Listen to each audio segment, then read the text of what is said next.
Okay, I'd like to call this special Cleveland Heights City Council meeting to order. It is, it is Monday, August 25th at 6 p.m. Addie, would you call the roll? Cobb. Here. Kuda. Here. Larson. Here. Maddox. Russell. Here. Petrus. Here. Posh. Here. And for the record, Councilmember Maddox is on Zoom. All right, thank you, Addie. No members to excuse. So this is a public hearing about the charter amendments. Persons wishing to speak must complete a public comment request form. So hopefully you've done that if you want to speak. You have a 3-minute time limit. The council president always reserves the right to reduce the time limit, but I will not be doing that today. We do have a working draft. So did we have enough for the audience? I have 2 more copies up here, or 3 more copies up here if you guys want. Okay.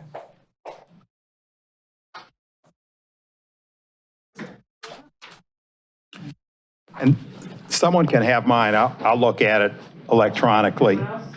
I also have an extra one too. Very nice.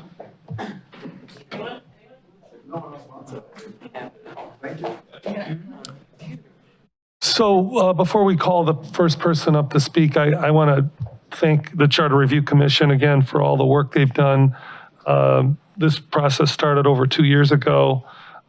Certainly I want to thank the law department for the hard work they did, especially this year and kind of making this into legislation. And City Council, you've met many, many times. Addie, thank you for all your help in taking notes and pulling this all together. So when you come up, just say your name and what street you live on, and we'll go from there. Drew Herzig.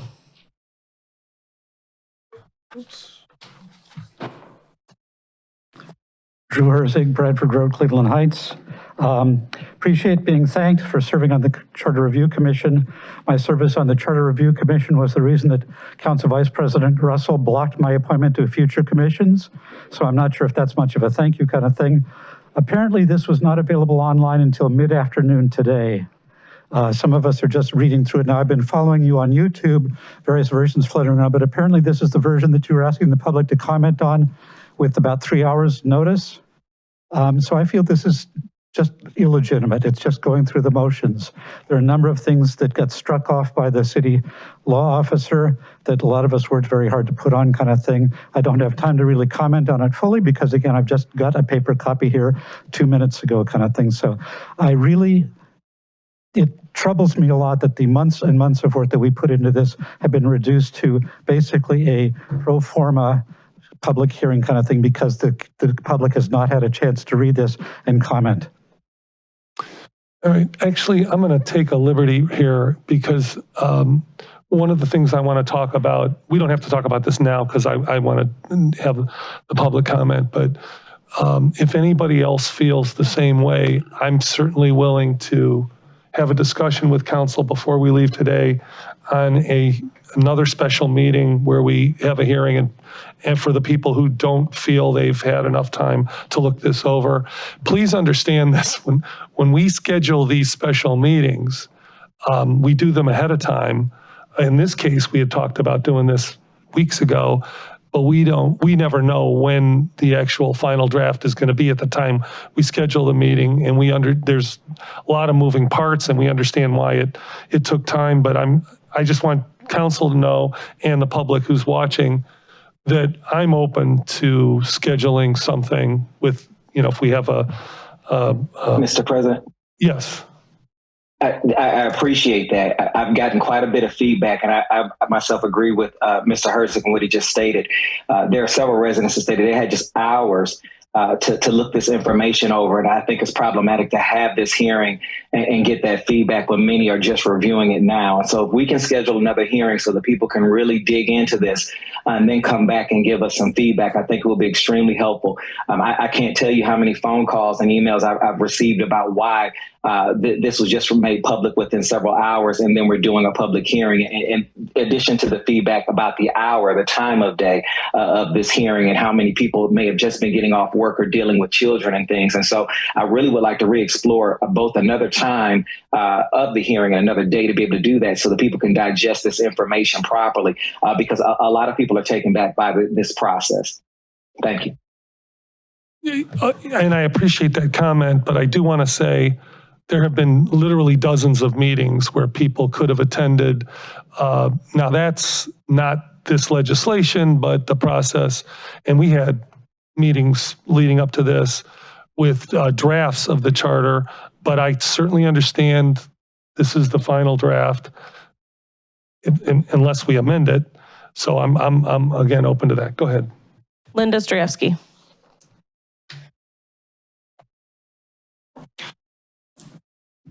Good evening. My name is Linda Strayevsky. I live at 2222 Delamere. I was the chair of the Charter Review Commission that worked in 2023 and 2024. My comments tonight reflect my views. I don't speak for the commission, although I thank them for their work.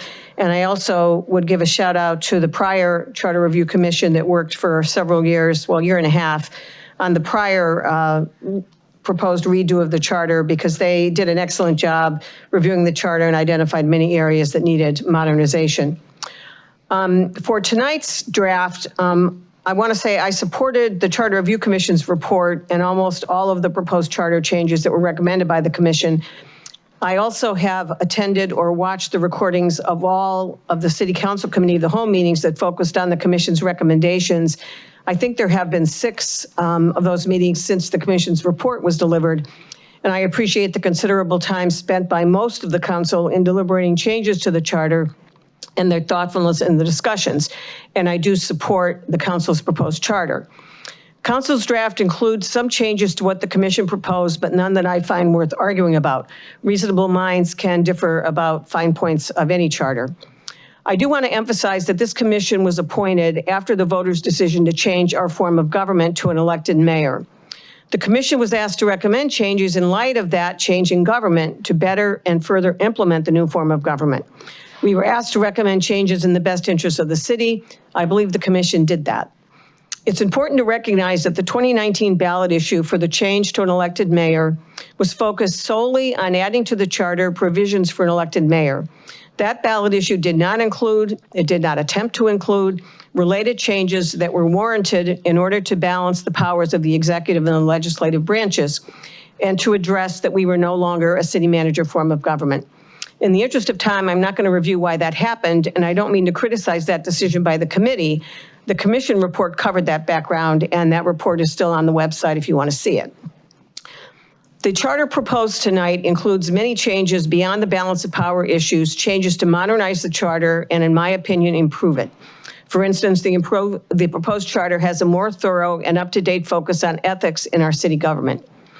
As to the changes proposed by council regarding the balance of powers, in my opinion, these changes are designed to permit both the executive and legislative branches to function and to function well. As a commission member, I also voted on such issues with the intent to balance those two branches in the best interest of the city. Having watched the deliberations over many meetings, I believe the council members who participated in the discussion were also motivated by what is best for the city. The gaps regarding the form of government that were left by the 2019 ballot issue need attention regardless of who is the mayor and who is on council. I encourage council to proceed to put the charter on the ballot, and I encourage voters to approve the changes. Thank you. Keith Elliott. Good afternoon. I'm Guy Thelian, and I've been in Cleveland Heights for 25 years. I live on Delwood. I was a member of the Charter Review Commission, but I come to you today to speak simply as a resident of Cleveland Heights. I believe that adoption of these amendments is necessary to establish a charter which is relevant to our form of government. I support all the amendments in the charter, amended charter that's in consideration here. I want to focus my comments on a few provisions of the charter related to how the mayor and council members are to work together on behalf of the residents, businesses, and city employees. Because if nothing else matters in this charter, I believe this matters. All right, so Article 3 of the council Section 13, council interactions with city administration, says council and mayor shall collaborate in good faith for the best interests of the city to ensure both, basically, that the mayor gets his say and the council gets their say, okay? But it's really important, and that's in the charter, and we would, anybody who's running for mayor that doesn't believe that's a good thing should not be running for mayor, okay? Because it's necessary. Under Article 4, the mayor, executive powers and duties, the mayor shall, in timely manner, exercise powers and perform duties conferred upon or required of the mayor by this charter or ordinance consistent with the charter or general bylaws. Related to that, on the council side, Article 9, finances, Section 3, preparation and adoption of full city budget. Subsection E states, council shall adopt the budget. Council shall subsequently act to implement the budget. All right. Also in Section 4, then there's a follow-on that talks about the fact that you can change the budget. So just continuing that provision. So to my mind, requiring the mayor to do what he's supposed to do and the council to do what they're supposed to do, and stating it in the charter makes it very clear to anybody who wants to serve the city that they need to be ready to do these things, including collaborate together to govern the city to the best interest of the residents, the businesses, and the employees of the city. So the amended charter, to me, charges both the mayor and the council to do what they're elected to do, to collaborate in governing the city to the benefit of the residents, businesses, and employees. In the current charter, there are not clear provisions for collaboration between mayor and council. The mayor's obligation to act timely. In my opinion, the residents, businesses, and employees of the city of Cleveland Heights have been poorly served since we moved to mayor-council form of government. It is necessary that this amended charter be approved by council and submitted to the voters. Thank you very much. Harriet Applegate.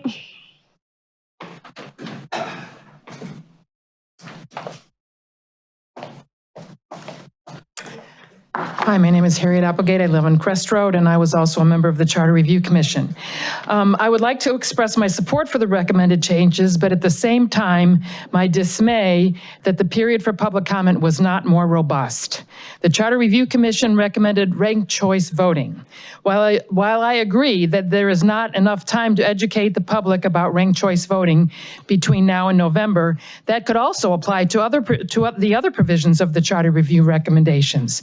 This is a crowded election season with voters' attention dispersed in many directions. It will be hard to direct their attention to the charter recommendations. Ideally, ranked choice voting would be voted on at the same time as the other recommendations as envisioned by the Charter Review Commission, albeit as a separate issue. Consequently, I would recommend that all the provisions recommended by the CRC, Charter Review Commission, as amended by City Council, including ranked choice voting, be put to the voters in May in the 2026 primary election. That would give the citizens of Cleveland Heights ample time to study and to voice their views on the proposed charter changes, as well as the council time to answer the voters' concerns. Thank you. Graham Ball.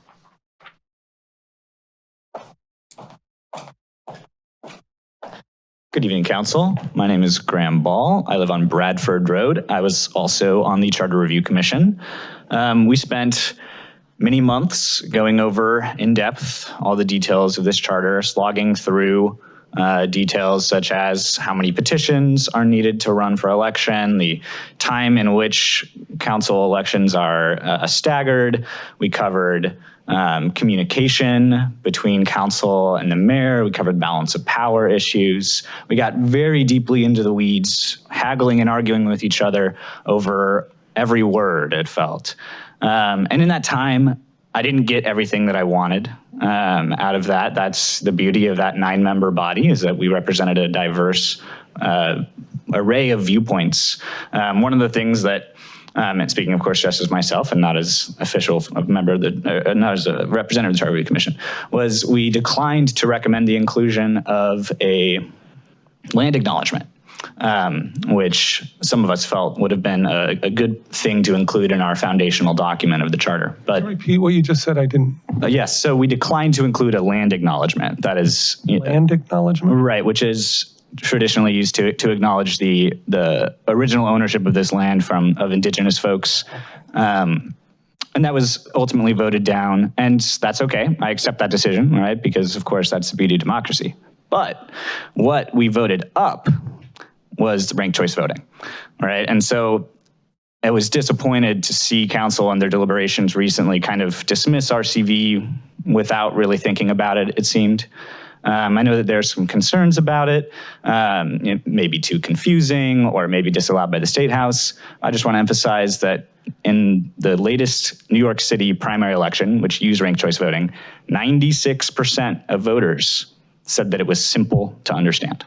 All right, 96% of New York City residents said so. And I know the residents of Cleveland Heights are at least as smart as New York City residents, all right?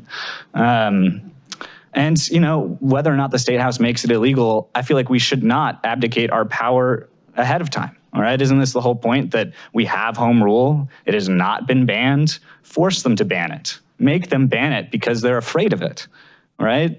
We shouldn't be afraid of ranked choice voting because it's too complicated or because it might attract the ire of the State House. We should do what the Charter Review Commission recommended and what many residents of this city have recommended. I know I'm a little bit of a wonk. I think everyone in this room probably is, all right? But that's why we're here, to do the wonky stuff. And this form of government, form of elections is just demonstratively better. So I would hope that when we come back at potentially another public comment meeting, that we could review a draft that includes RCV potentially in a separate bucket. Thank you. Lou Radovojevich.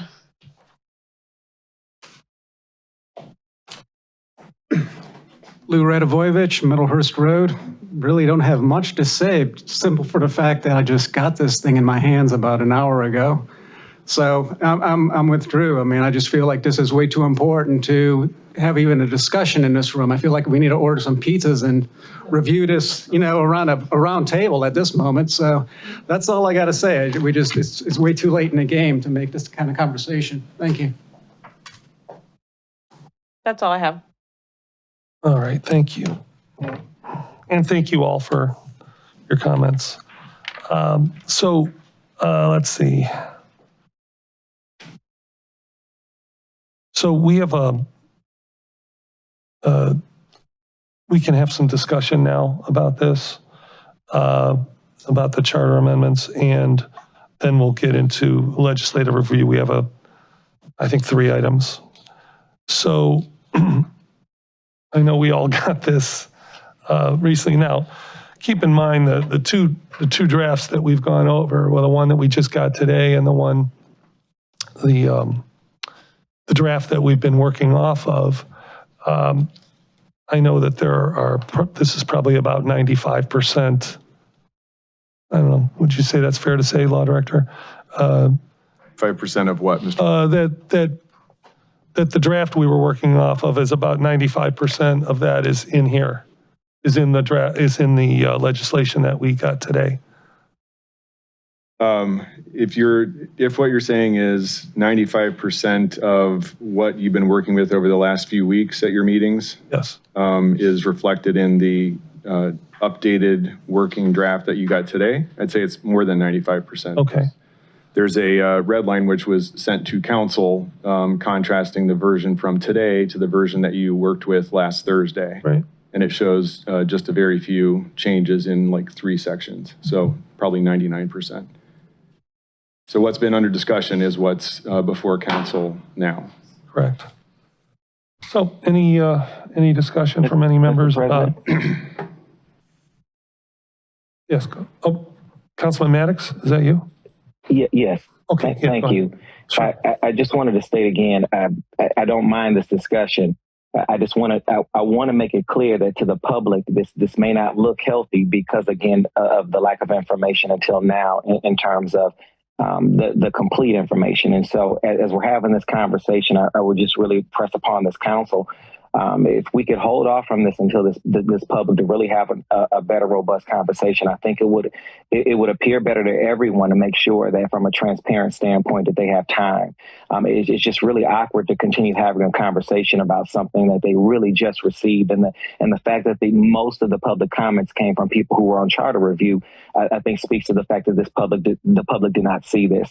And with so much happening this election season, I really think that the public needs time to be able to digest this there is a lot to take in and a lot happening in the city right now. And just transparently, I agree with Harriet Applegate and the fact that this may not be the time for this with so much happening. But if we're going to do this, I think we need to lean into more transparency in terms of making sure that the public can see it and that we're really receiving that feedback before we really have a serious conversation about it. And so I don't mind us talking if it helps educate the public further tonight. But I just want to stress upon the fact that if we can schedule something, get that out and make sure that we're really doing what we need to do to get that feedback, I think is critical. Because even while we're talking right now, I'm still receiving messages both in my private and public email box. And I'll share those with council about about how uncomfortable many of our residents are with this. And so I don't want to continue the conversation and work around them. I just want to make sure that everyone has opportunity to review that. And I think the lack of public comment speaks to the fact that we just need more time. Well, just for clarity, I'm not talking about working around anybody. If council members walked into this meeting with anything that they wanted to address, we could take this opportunity to move that discussion and that ball forward a little bit, and also simultaneously discuss having another special meeting or / hearing where we'll have given the public more time. So I saw Councilman Posh here. Can you go over so the public understands the whole process? Because there's multiple meetings that we're going to have, or at least one more meeting where public comment is going to be allowed, which is our next council meeting. Right. And this is going to be on there. So, yeah, the first reading of this legislation with the charter would be today. Potentially, we could have another hearing this week. And then Tuesday, September 2nd, would be the time we would need to vote on this. And there would be public comment that evening as well, because September 4th is the deadline, the Board of Elections deadline to put it on the ballot. Yes. This is for the law director. Could you walk me through what Ms. Applegate said far as May? What is the timeline? What is for that?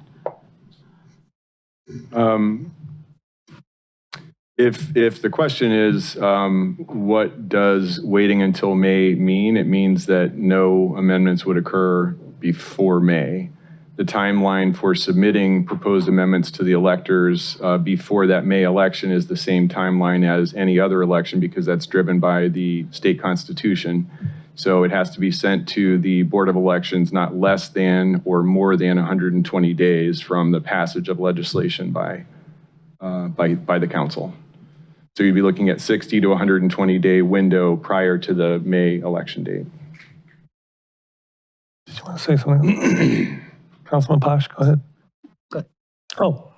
So what would be the harm in waiting to May? Is there a negative to waiting to May versus September? At the risk of sounding disrespectful, I'm going to let you guys make that decision. Yeah, I'll weigh in on that. The substance for all of this time, and that's a call for council. If you don't mind, I'll just weigh in on that. And then, I'm certainly hear from other people. I mean, it's my feeling, and it has been my feeling for the 2 years leading up to now, that this should be on the ballot during a municipal election, because a municipal election draws people most interested in this. The May primary for a gubernatorial and senatorial election draws what I would say is, I don't want to call it a completely different crowd, but not the same electorate as the municipal elections. The people that are interested in municipal government, and it's about, if you average it out over the past 3 or 4 elections, it's about 12,000 people. I could tell you that in a presidential election in Cleveland Heights, I want to say, maybe you could help me out, 28,000 people vote. It's a different group of people and an expanded group of people. So that is my rationale for always, and this has nothing to do with this particular election, but just that the charter amendments and that kind of local election the stuff of local interest should be in municipal election years. Go ahead. So there's two buckets. There's the bucket of the things that are the general charter provisions to equalize the form of government and deal with the charter reviews buckets 1, 2, 3, and 4. And I believe 5 was the ranked choice bucket, just to make sure I've got that right. And the way it was explained to us, and I thought the question that was directed toward the law director was, and just keeping in mind, we're really short on time here, not here, but trying to get something in front of the voters, which I think the big priority is the first 4 items. And I would believe that other people are prioritizing the ranked choice voting, but the ranked choice voting really wouldn't impact us until 2 years from now. And so it would be helpful to get this passed and on the ballot. I guess what I would like to say is, I would like to put that in front of the voters. What is that? The ranked choice voting piece. I do think there needs to be some due diligence and some voter education for that. And I would like the opportunity to do that for a primary election or the first time we can put it on the ballot in 2026. That's what I would like to see. Okay. Any other comments? Councilwoman Larson.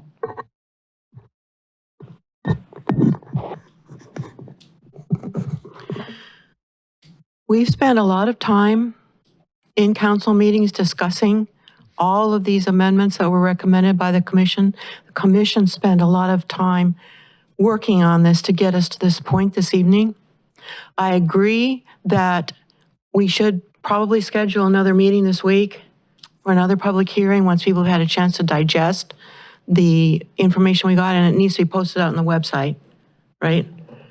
It is posted. Thank you. With the new form of government, I believe the charter needs to match what the new form of government is, and that's with the mayor. And the current charter does not address the new form of government. I would like to see that effective January 1, and I'm hoping that we can get it on the ballot for November. And I would like to see ranked choice voting go on the primary in May. All right, thank you. Any other council comments? Want to talk about scheduling? Oh, Councilman Maddox? If there's something we can do to schedule this week, I'm definitely open to supporting that. I just want to make sure, again, that we're actually receiving that feedback. But just a couple of things that I want to say about this. I want to be very clear. For me, it's not just about scheduling public comment. I want to be able to schedule public comment and the public recognize that we're going to have conversation about any feedback that we get. So I don't want to schedule public comment and then we turn around that night and vote on something as if we didn't receive that feedback. So it's not enough that they're just speaking. I want to make sure that we're receiving that and we're at least having a conversation about some of the feedback that we're getting. So I want to make sure that that's possible when we're having that public comment as well, because this does seem extremely rushed and tonight seems very performative. If we're going to really get public comment, let's give them some time. Let's give them some feedback on this. Let's have a conversation about what we're getting back from the public. But I don't want to simply just schedule these so that we can go to the public and state that we had them and we didn't really receive anything or take into consideration to the feedback that we actually got. I want to have a conversation because we've got people all over the board with this and that some are disappointed that things were added, some are disappointed things are taken away. And then there's a series of us that have serious issues in terms of the process and how this played out. And so I want to make sure that we are hearing from all the public if we're going to make any changes to this and put this on the ballot. This does seem at this point very rushed because we're on a timeline, and timeline doesn't matter to me if we're not going to take that feedback and actually have conversations about what we're hearing. I'm not interested in performing. I want to make sure that not only do they have time to speak, but they're actually seeing us have conversations about what we got from the public about each and every one of these items that we're bringing before them. I think that is critical. All right, thank you, Councilman. And just for the record, I just heard council persons give feedback based on the feedback we got from the speakers. And I suspect if we are scheduling something, we're going to do the same thing. We always do that. So want to talk about a time? for this week. I want to point out that we cannot do Wednesday evening and we cannot do Thursday evening. So if we're going to do an evening, you guys would be looking at Friday. I will not be able to attend, but that doesn't necessarily matter. So I would be available Friday evening if that's what we have to do. I'm just leaving it open to everybody else.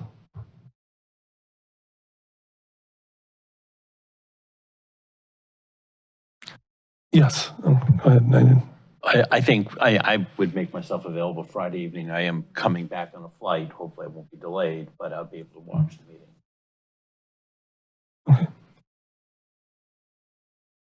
I don't have a problem making that work. It's about the time as well as the day, and so I want to make sure that the public can actually get here. So if it's 6:37 p.m., we can do that. I'm not quite sure how many people are going to be willing to come out to public comment on a Friday night. I'm sorry. But I am open to it. What did you say? What 30 p.m.? I didn't hear you. No, I said if it's after 6:37 p.m., I just want to make sure that people can get off of work and get here. I'm not quite sure if it'll be effective in terms of comment, but I can make that happen. I'm just not quite sure how many people will show up on a Friday night, but I am open to it. Yeah. Well, before we talk about a time, availability, anybody else? Yeah. Okay. I'd make myself available. Okay. All right. So now let's work on a time. I mean, I heard proposed 6:30. Does it have to be 6:30? Could it be earlier? Oh, the earliest you could do is 6. How is 6 o'clock on Friday? Director Hannah's availability. I'll be available.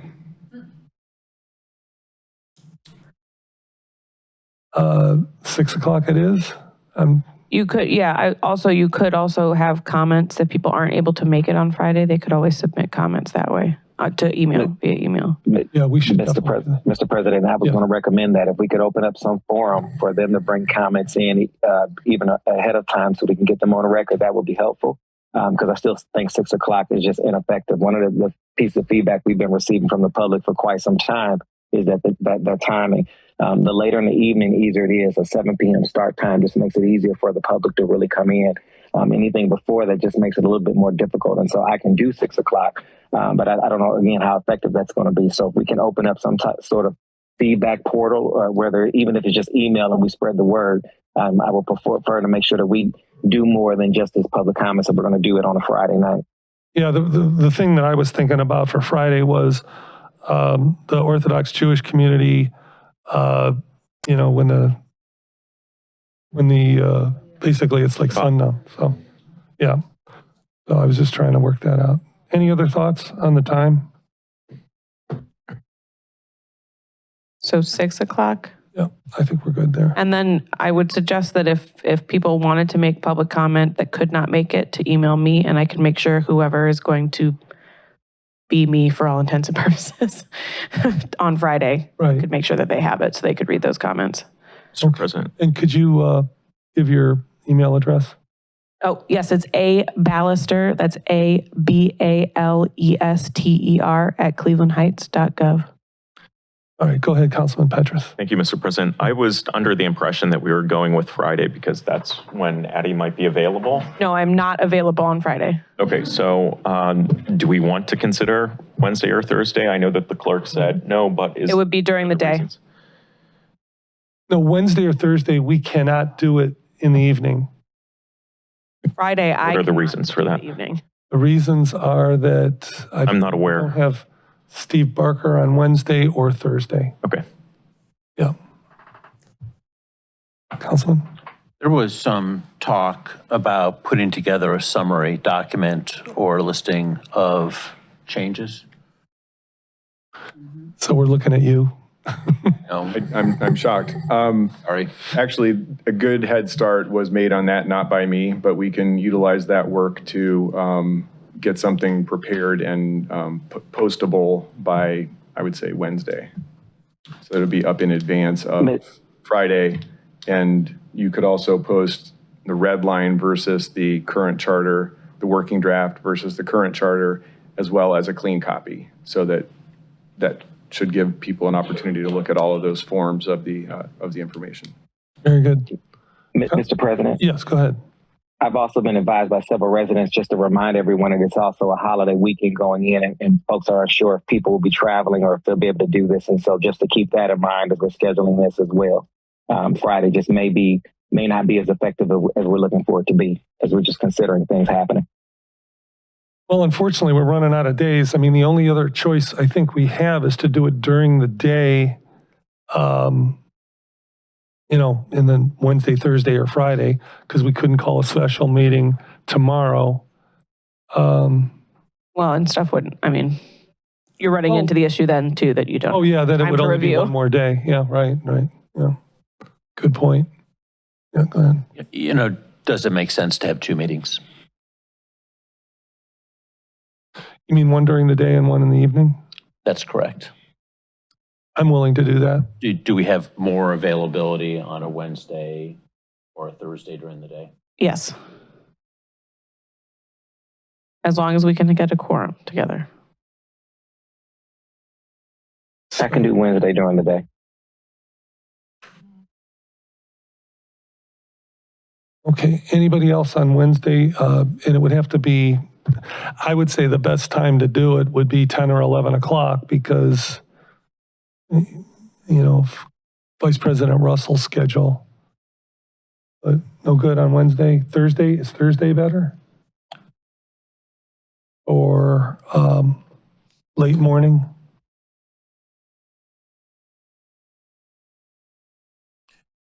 Mr. President, I can't attend online, but I could watch the videos Right. down in Florida, and Right, that's right. I'd be working then.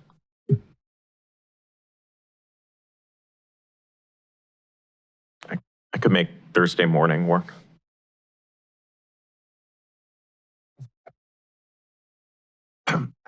I'll make. All right, so there's, Pardon, what did you say, Cobb? I said I'll make it work. Either one, Well, Wednesday or Thursday? my preference is Wednesday, but if necessary, I'll make Thursday work. Thursday we could get, I can do Thursday, I cannot do Wednesday. right, and we could get more people on Thursday than So it Wednesday. sounds like Thursday. So So do we Thursday, want to 11 do 10 or a.m.? 11? I could go either way. 10 or 11 in the morning on Thursday. Preference. 10. All right, let's do 10. All right, so 10 o'clock on Thursday and 6 o'clock on Friday, 6 p.m. on Friday. All right. Any other? All right, good. And then maybe, Addie, post your email address in this posting. So, anybody who can't attend either of those two. Yeah. Yep. All right, very good. Mr. President? Yes. Okay, so we just got this too, but we had conversations, and correct me if I'm wrong, I mean, we went through a whole lot of things. The removal of directors, was that issue cleared up by all of us as a group? No, I thought we'd do that during legislative review, but that's, Okay, just as long as it's going to be on the agenda. oh, it's sitting right there. You don't have that in front of you. I do. Yeah, that's number 6. So I think we're all set with the 2 special meetings. So legislative review, we have 3 pieces. And Eddie, I'll ask you to read the first one.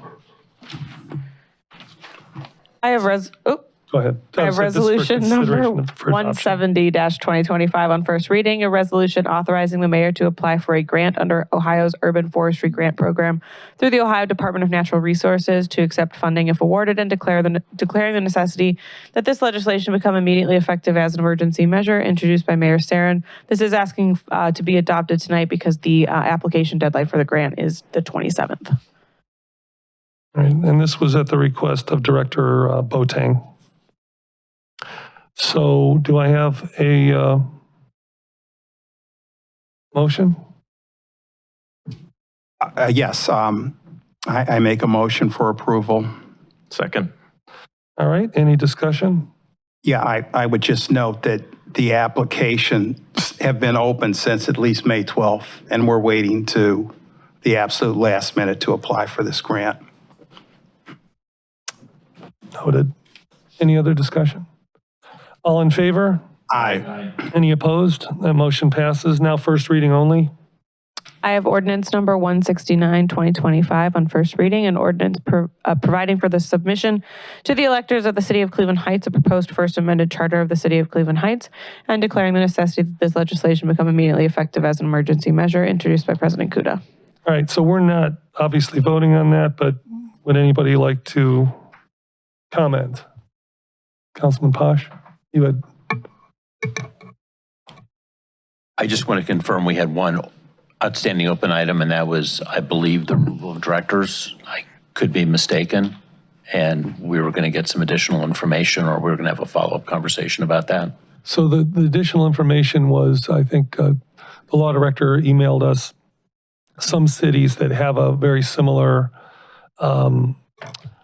requirement in the charter that council, it's not a requirement, but it's an option for council to vote on if the mayor were to discharge a director.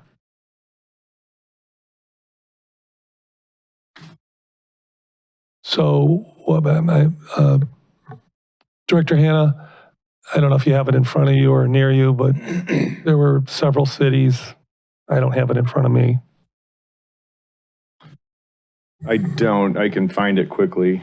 I was going to mention also, though, with respect to Councilman Pasha's question, the changes in the red line received today, which, yes, just went out a little bit ago, but they're on 6 pages, 2, 4, 5, 26, 28, and 29. 28 and 29 is the reinsertion of franchise-related language that's in the current charter, which we discussed last week.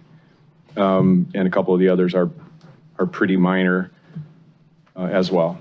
Okay, that's good to know. 2, 4, 5, 26, 28, and 29. One more time, please. 2, 4, 5, 26, 28, and 29.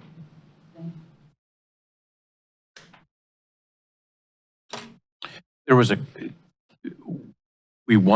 okay, so my big question at the time, and if you could help me find it in here, I'd appreciate it. And if we're going to be discussing it at a later time, I'm okay if I get this information at a later date. But there was a listing of which directors the council would have the opportunity to protect. One of them was the law director. There were some other ones listed. Yeah, I'll tell you what my recollection of that discussion was, that we were looking at the ones that council confirms. That was one school of thought. I think another school of thought were the directors that we directly in the charter interact with, and that would be the law director and the finance director. In other words, there's powers in the charter that council has specifically with those directors. And then there was the other school of thought, which was all of them. Actually, that was not specifically one of them I believe we talked about. That's not my recollection. Go ahead. Sure. So the changes are at page 15 of the working draft. Right. And we expanded the number of department heads that require city council approval. Previously, it was the law director and the finance director and the planning director. We have now added the director of human resources. By the way, we have added that as a department that has to be filled by the next mayor. And we've also added the director of public works as an additional department head that requires council approval. We have also made the removal of the director of any department subject to the approval of a majority of council members elected or appointed. So those changes can be found at page 15, and I'd say that they're pretty significant. Thanks, that's exactly what I was looking for. Do you have an opinion on that you want to share? No, I mean, I think this is the language that was last discussed, and or at least I recall that was last discussed, and I was okay with it then. Okay. Yeah, Councilwoman Larson. I would like to say thank you, Director Hannah, for all those cities and the examples that you gave us. I'm leaning towards adding those directors that we did confirm or we had consensus on that we would add in as council would be approving the mayor's choice. I would like to say that I believe we should be given the rationale for firing or terminating a director of law and of finance, because as stated, we interact mostly with those two directors. And if one is being let go, I would like to have as a council member the reason why. Would like to know that. So could that be done by ordinance based on the language that's in there now, or would it have to be in the charter? Based on the language that's in where? In the draft. Not the draft, I'm sorry, in the legislation that we're. Well, you're talking about the working draft red line, I think, right? Page. Well, and what's in the legislation? The legislation says, will the first amended charter be approved? Yes, the working Send draft. it to the voters. The working draft. Okay. So that's on page 15, and that actually suggests something different. It doesn't require just the provision of a reason for a termination. It says that the removal of a director of a department is subject to the approval of the majorities elected or appointed to council. And council was discussing this previously, discussed it on the 14th, I think, and it seemed like people were on board or there was no discussion. And then last week there was some question about, does council want to do this? So at noon on Friday, I emailed provisions from, I don't know, what, 12 or 15 communities that provide for similar, but different, specifically different in some cases, removal requirements for directors. They include Beechwood, Brecksville, Independence, North Royalton, Richmond Heights, Solon, and Westlake in Cuyahoga County. And then there are a number from other counties as well. So again, back to my question, what would be the, Yeah, and I'm sorry to interrupt that, but so what I think Council Member Larson suggested is very different. Could you put that in the charter? Yes, but seeking the approval of council would already require, I think, an explanation of what's the basis for the removal. Why would the executive want the council to support them in removing somebody? So it's different than just the articulation of a reason. President Kokuda, may I yeah, clarify? go ahead. I mean, I don't know how to. I'm just thinking that I would like to see in that last sentence that we're talking about in that paragraph, the mayor may remove the director of the law department and the finance department, subject to the approval of a majority of the members elected or appointed to council. So not just informing, my words were not correct. So that's how I would like that to read. And if I misunderstood, I apologize. I thought. No, you didn't. I just misspoke. And so that would be easy. That's just an edit from any department to those two directors. I don't want to put words in her mouth. I'm not sure that's what I'm asking. I think she's looking for some provision that requires an explanation from the mayor, or no? No. Okay. That paragraph, the way it reads, I don't want to add conditions or nuances. I want it to just say that council must approve the termination of any law director or finance director who's terminated by the mayor. I don't want to change the structure of that paragraph. I don't. you want to limit it because now it's broad, it's any director. Exactly. And you want the mayor to have the ability to remove all the other directors except for finance and law. Yes. Okay. And with respect to Councilman Cobb's comment, now it's broad in the working draft. There is no requirement for the approval of any removal of any director in the current charter. So the draft has a broad provision, which I thought reflected discussions with council going back a little ways, but the current charter does not. And so this would be a question of changing the working draft to identify 2 departments specifically. So where are we on the specificity of this?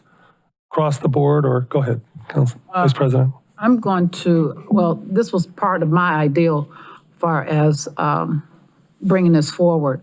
But I have to agree with Councilwoman Larson. I think it should only apply to the finance director and the director of law, because those are the 2 specific people that council actually deals with. When you tie the hands of a person who is actually doing the job of the city, council doesn't have control over that.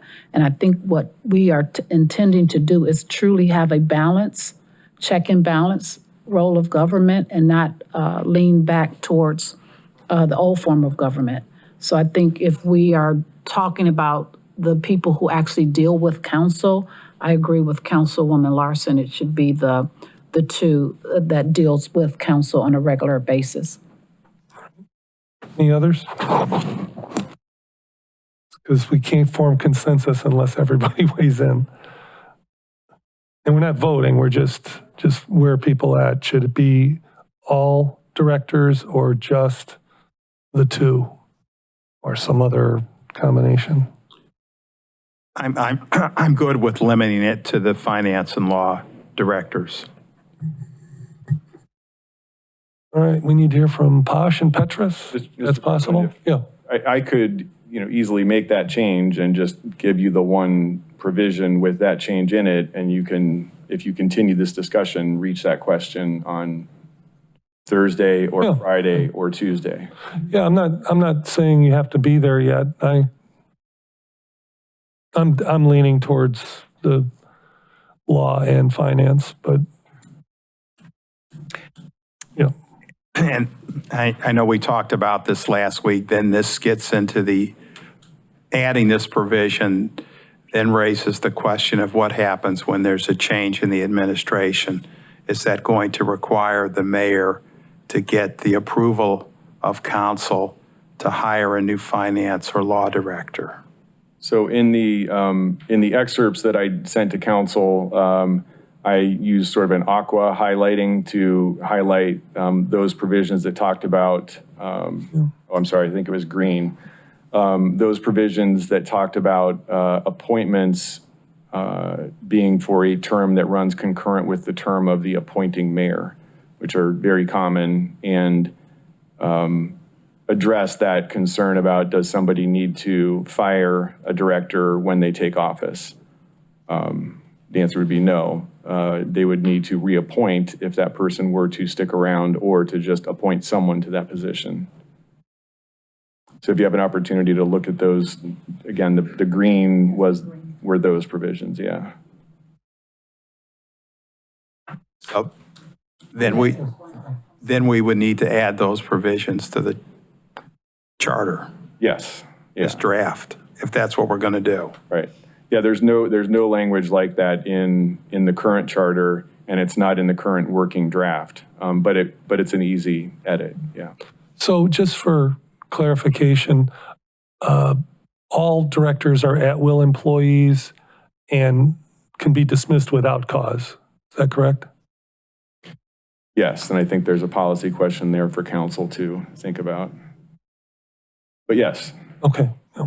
And one sort of further gloss on that question about being appointed to serve a term that's concurrent with the mayor that appoints that director, you may want to think through whether that's those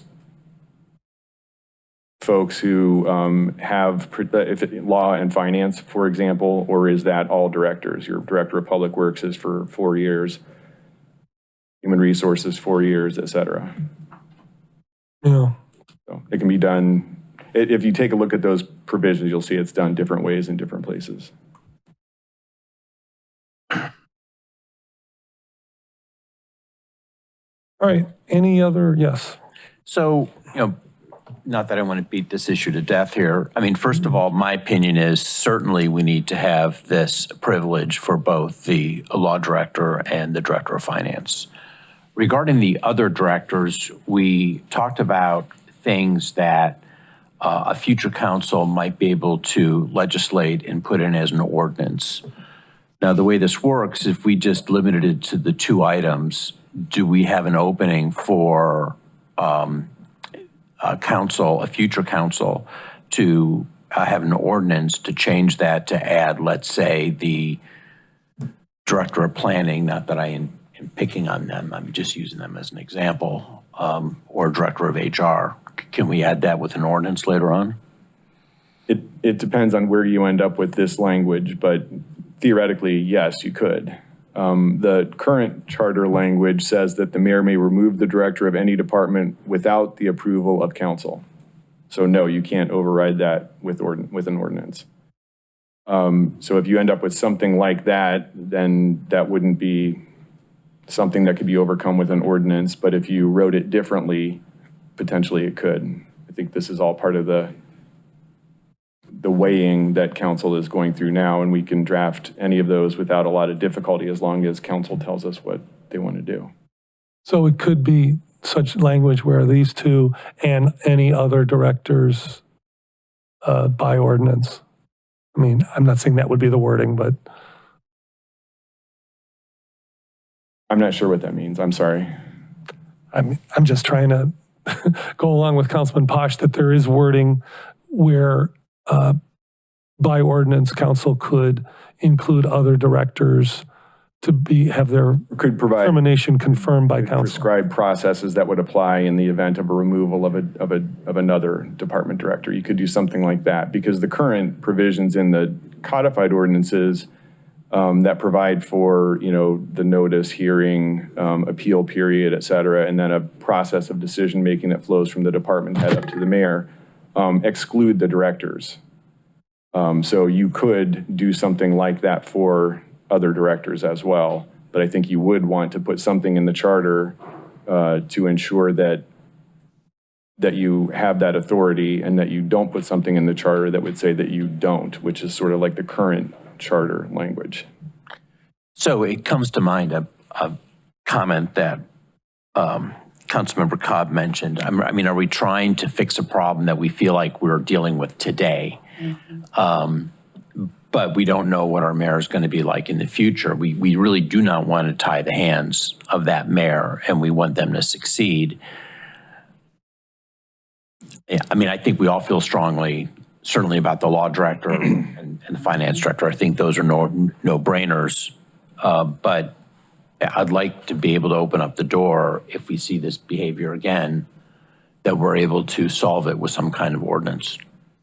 Well, and I think I've mentioned this previously, but I would say as council looks at this, that having worked in communities where these provisions are in place, I haven't yet seen a vote on the termination of a director, because what happens is the executive is sort of required to build their case and go through, warnings and disciplinary processes and improvement plans. And if it looks like none of that is working, typically what happens is executive session discussions with council begin, in which they say, look, I've been trying to do this with, John Doe or Jane Doe and not making a lot of progress. I have a bad feeling if this goes on and we can't get something worked out or they don't resign or something like that, I may have to come to you and ask for your support in terminating this director.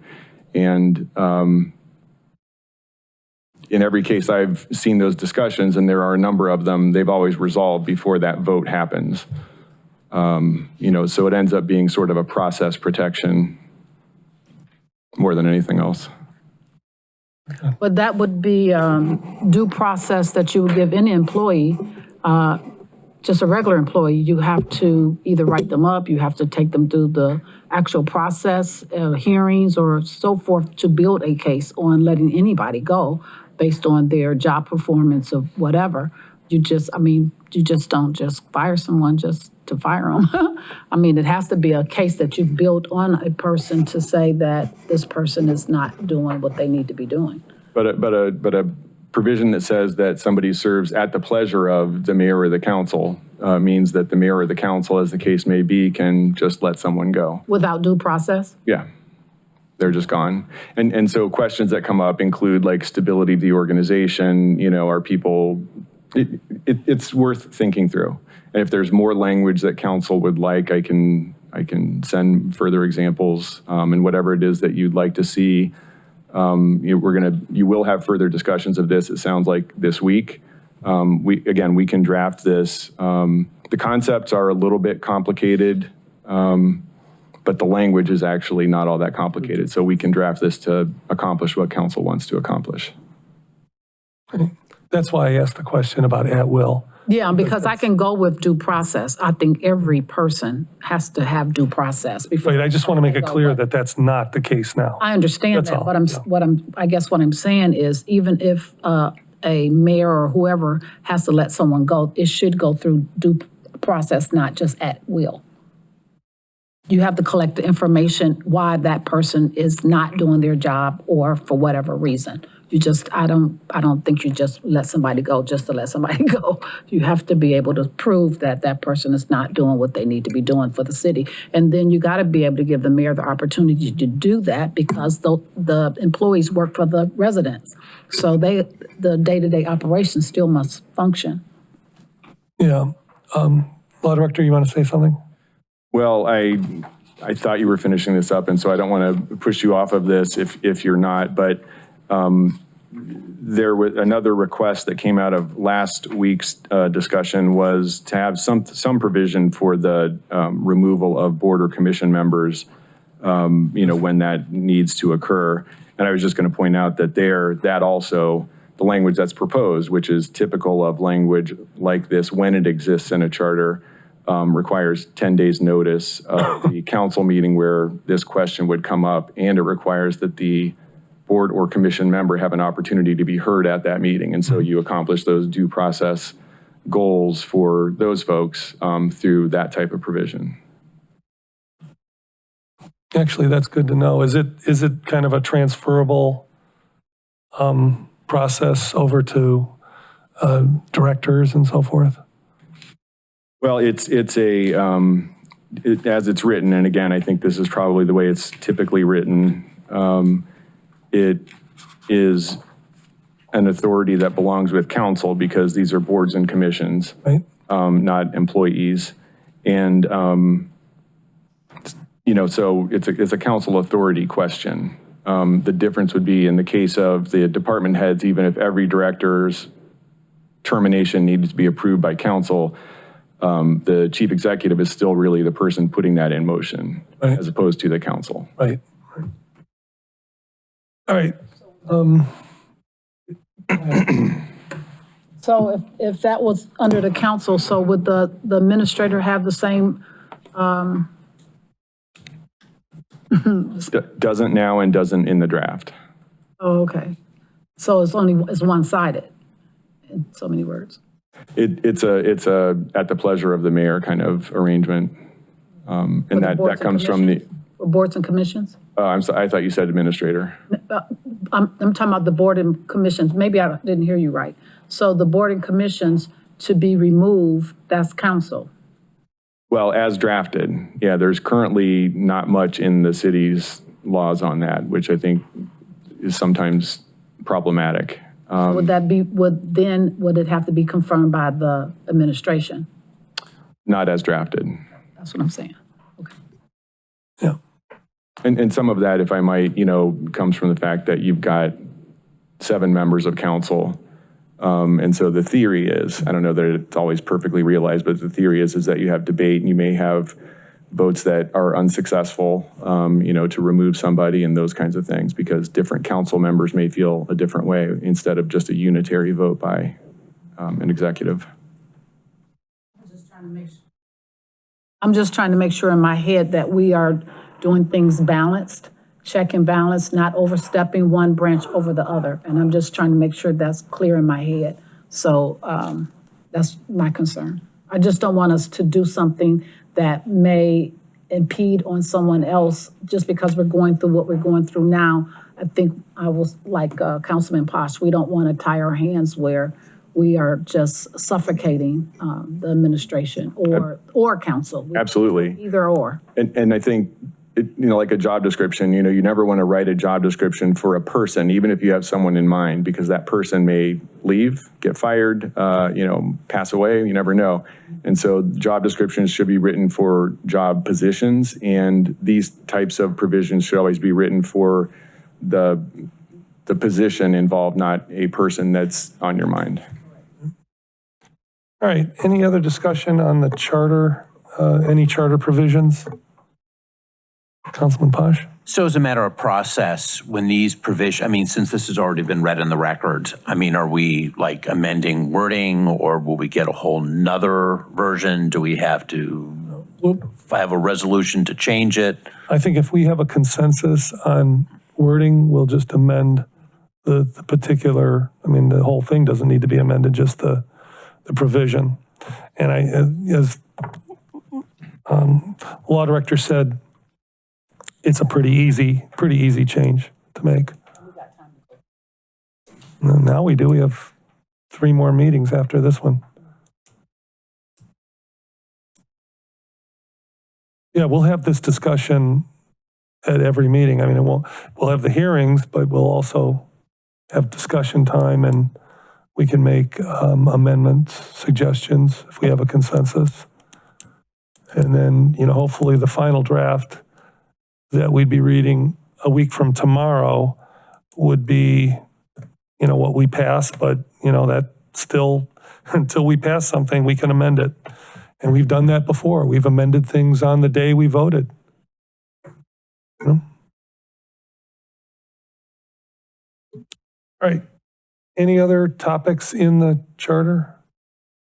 All right, well, we'll make sure we read over those pages that read to 2, 3, 4, 15, 26, 28, and 29, is that right?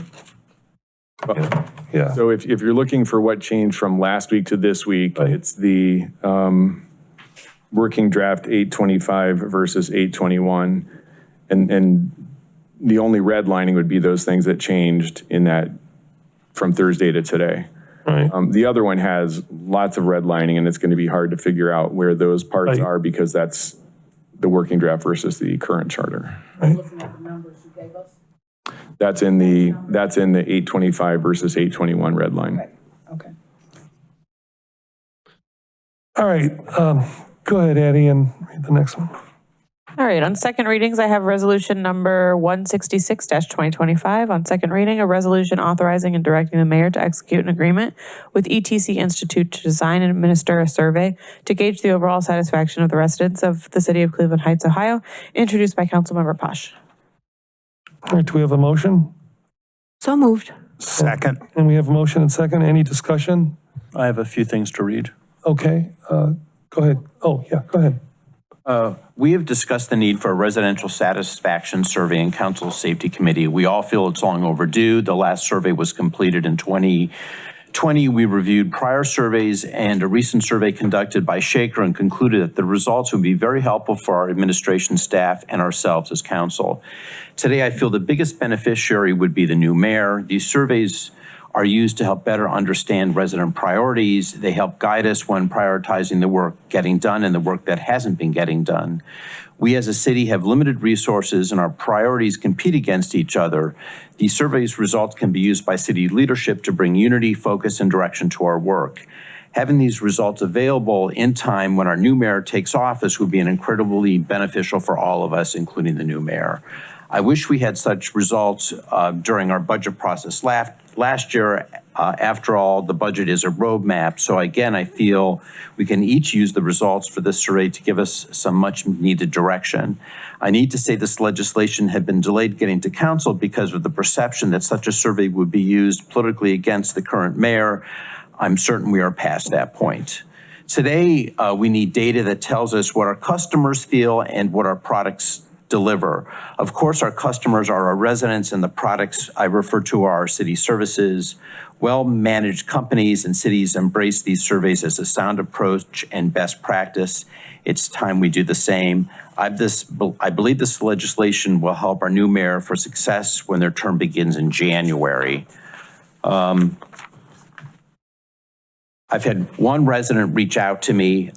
He is one of the mayor's supporters. He's also a very respected resident, and I wanted to share his concerns. So this is sort of a counterpoint a little bit. He says, now is the worst possible time to conduct a survey of this type. The 2020 survey was flawed, mainly because the 2020 survey was last done when we had our old form of government. I would like to reply, our form of government is different, but the services our government provides its residents remain the same. This survey is about how our residents feel about our city and the service we provide to our residents, regardless if we're a mayor or city manager form of government. We were told by the mayor he was not interested in doing such a survey, maybe sometime in the future. When our safety committee discussed this and looked at, for example, Shaker, we felt council was at a disadvantage for not having this kind of survey data and not having the year-over-year comparisons that can be used to help us measure our performance. I believe that measure of performance is causing some fear. The value ETC brings to the table today is a consistent survey instrument that has been provided to the city in the past. The value of the year-over-year results, I feel, is helpful. We've seen their quality work in the past and recently with Shaker. Another provider has reached out that will match the EST's price, but I believe time is of the essence. We should not interview another survey provider because it's going to take additional time. I believe that it's time we don't have. I would like to see these results from the survey in time for our budget process this year and have it ready for our new mayor prior to their term in January. And trying to get this on the agenda has been difficult. I appreciate everybody who has come forward, including the law department, to work on the legislation.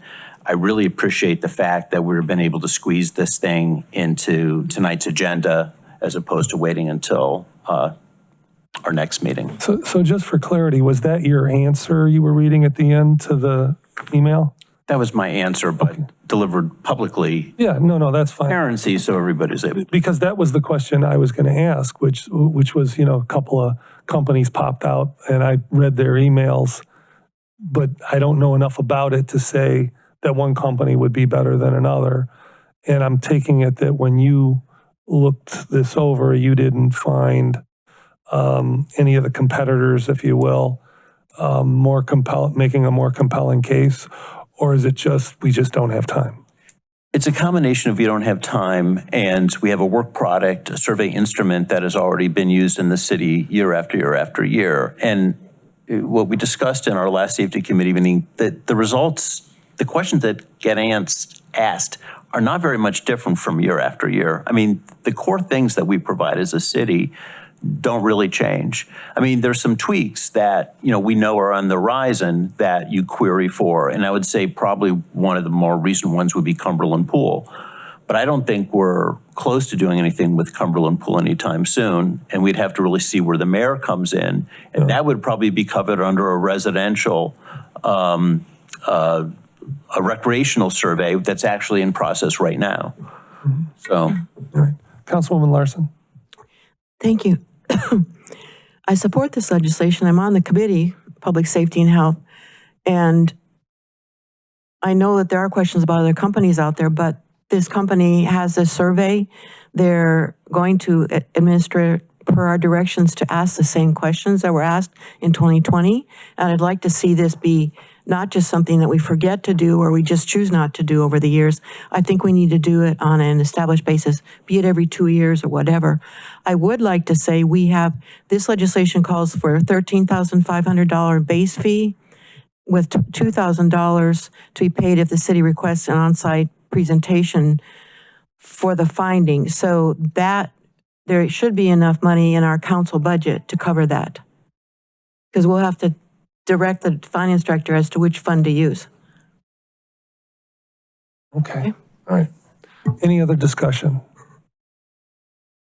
All right, in that case, all in favor? Aye. Any opposed? That motion passes. Any old business? Any new business? Councilman Posh. Okay, we're all going to get tired of talking about surveys in a minute. The Safety Committee is looking for some guidance from all council members on how to handle a deer management survey that we would like to put up on the council website.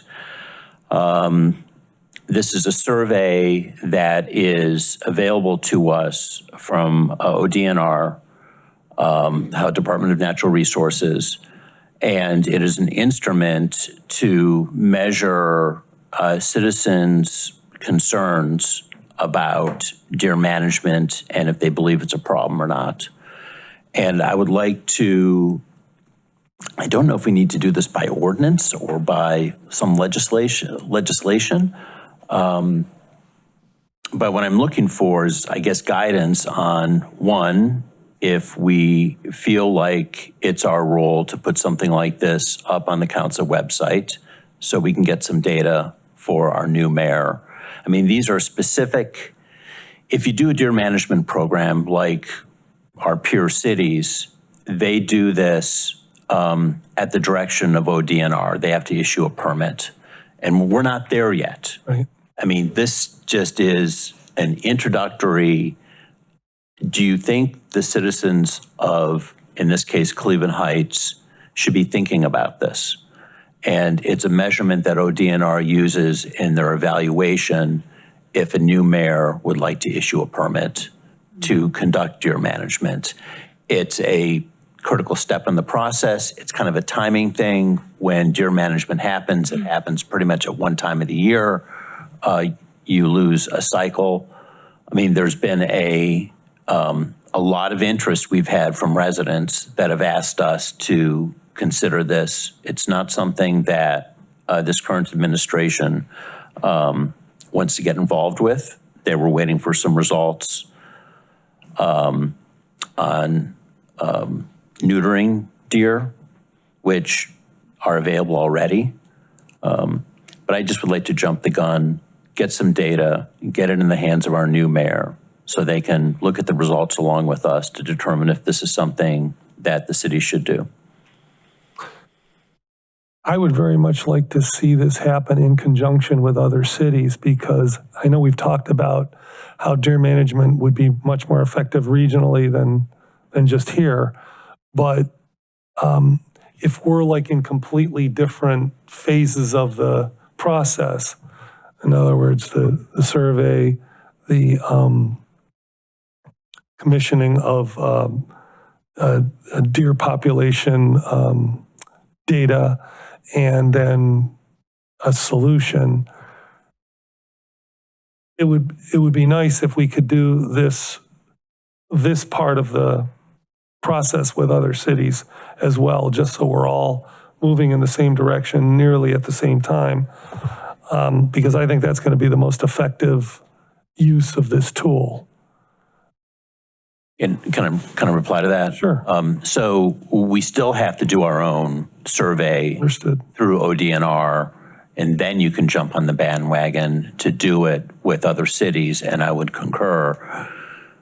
There's a lot of value in tapping into what other cities have done and how they've done it. There's a lot of best practices involved. There's a lot of way to make this very humane. I do know, for example, Shaker is including neutering, there's a better word for it, of taking care of part of their deer herds. But the issue here is I think we really need to get some data from our residents to see if we're even at that step. based on, I mean, I think we had a packed room here when we did a public hearing, and it was everybody in that room who spoke, and I believe everyone did, maybe a couple people didn't, were very interested. And it bothered me that there were so many people that were in support of this. You know, I want to see people that are not in support of it, you know, take this survey. I think we need to look at all sides of this. And I think, you know, data is king. Let's see what the data says. What happened at your meeting that you had, deer?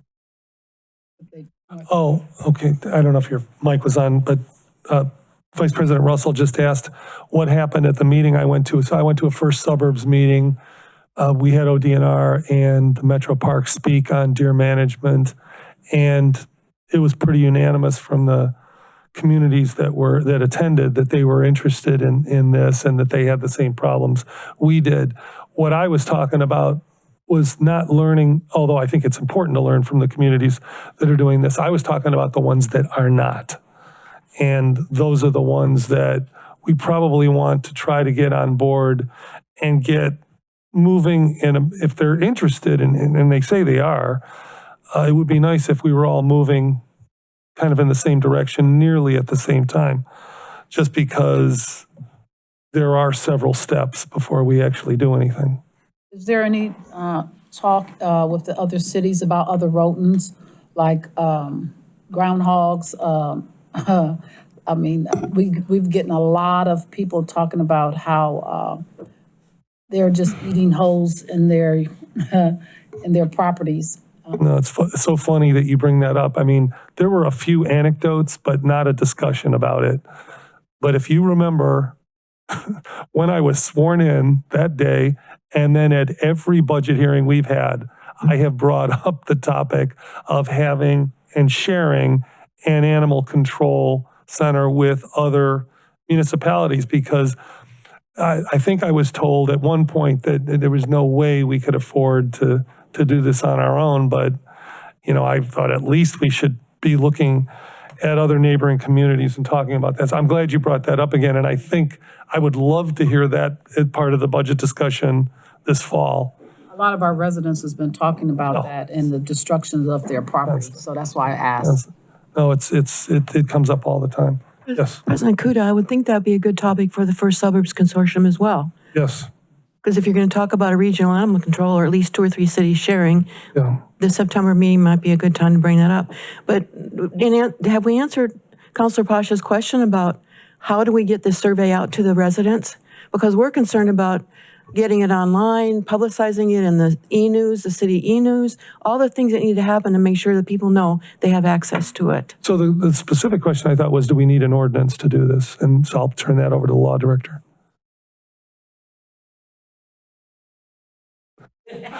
I have not been following this part of the conversation as closely as the earlier part.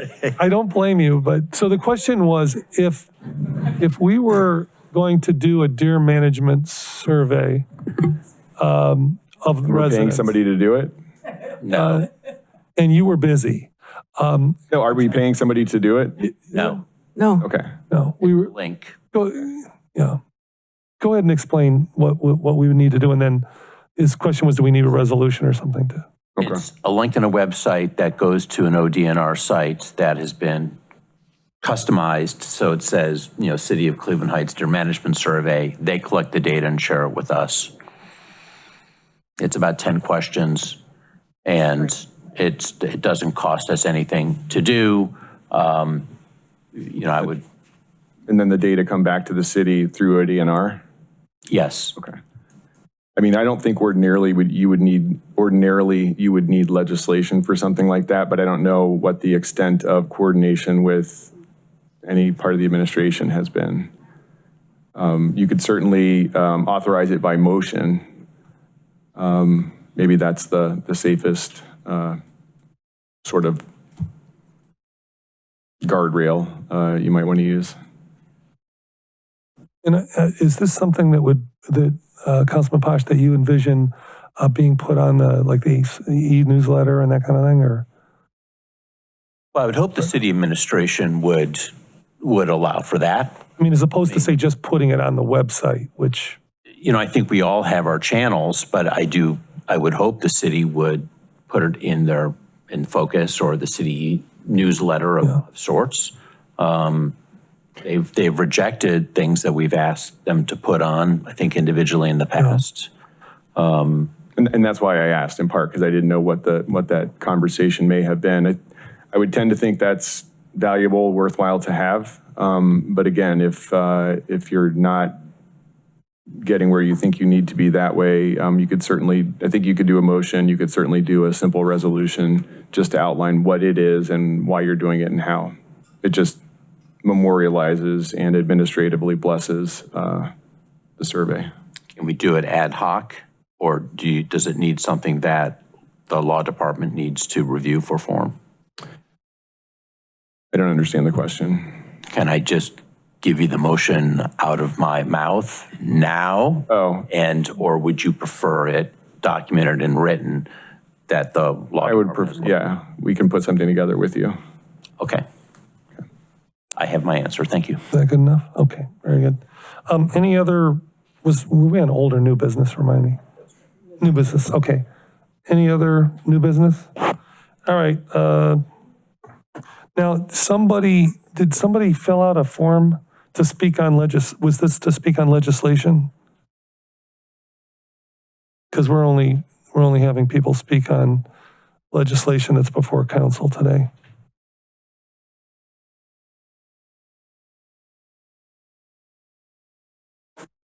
Oh, okay, then, sure. Yep. Spencer Luckwitz? Luckwitz, thank you.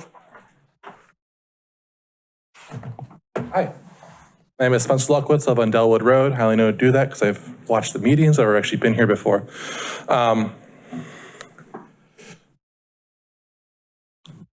found out about the charter amendment about 2 hours ago. If that, I haven't read it. I don't think anyone up here has really read it in its full. Hopefully I'm wrong, but maybe absorbed it. I know that there seems to be a lot of debate among the 6, 7 of you right now about what actually should be involved in the charter. So I guess my question and concern is, why are you trying to do this in the upcoming election, when it seems as though no one is actually able to come to a decision on what this amendment needs to look like? And I agree that there are problems with the current charter. I think everyone agrees that there are problems with the current charter, that this administration has shown that there is an issue with balance between the two sides of government.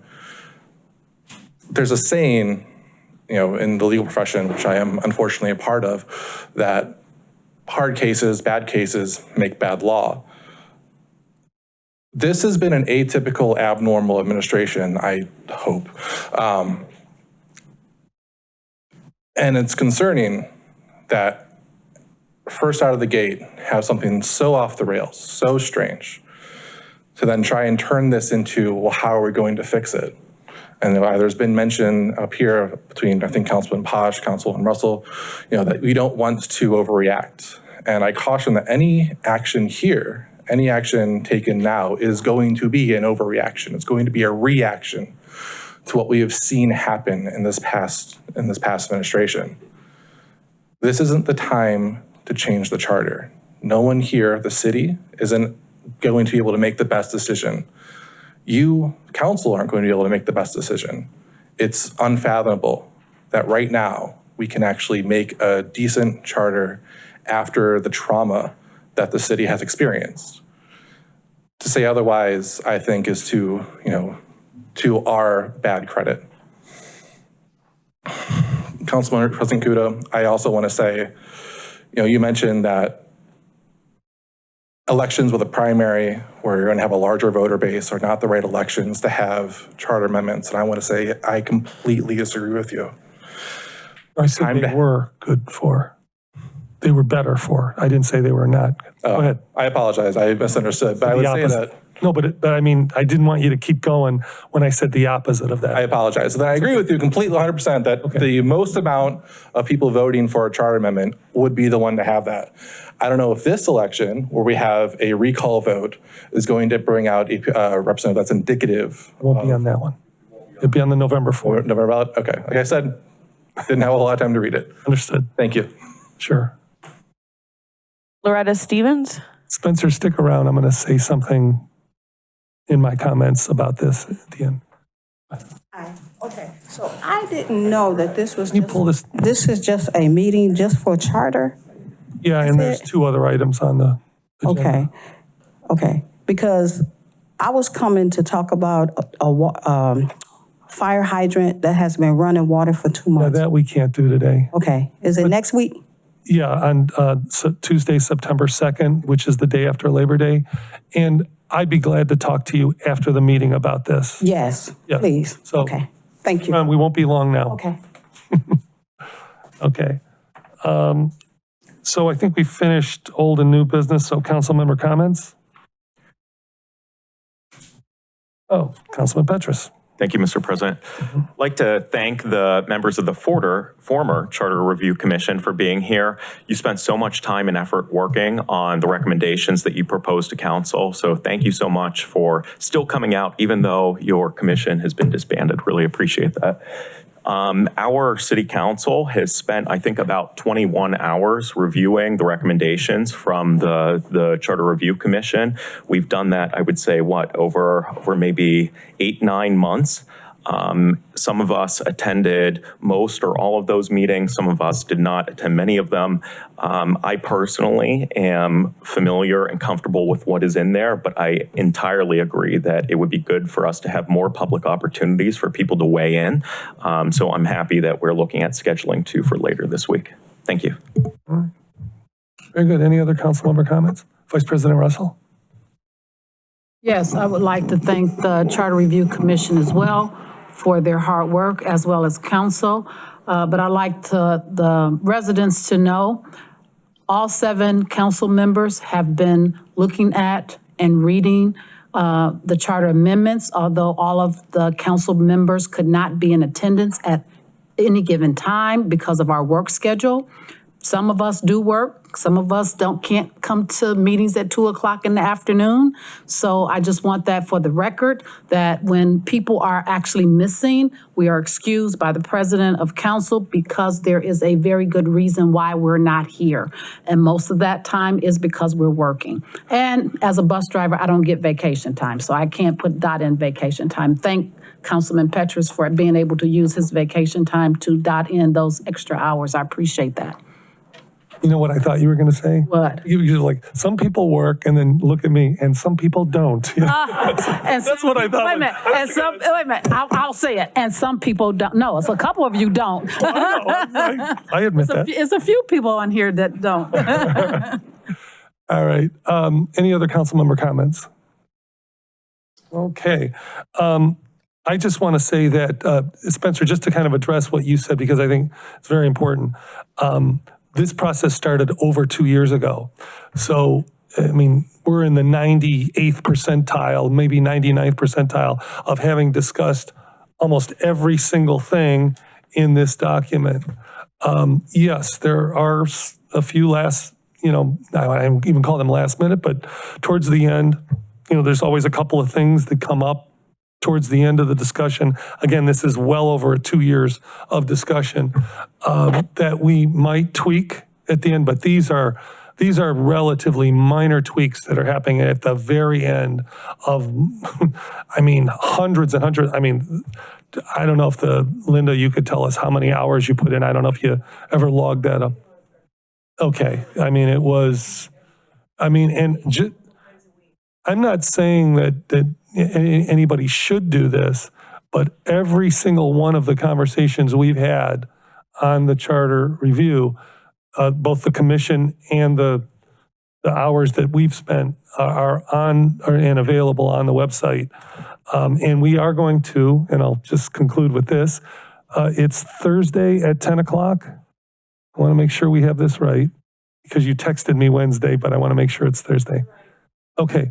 So Thursday at 10 a.m., we're going to have another public hearing. And also Friday at 6 p.m., we will have another public hearing. And then September 2nd, if all goes well, we will have a vote on a second reading. And I think that's all I have for this report. This special meeting is adjourned at 7:34.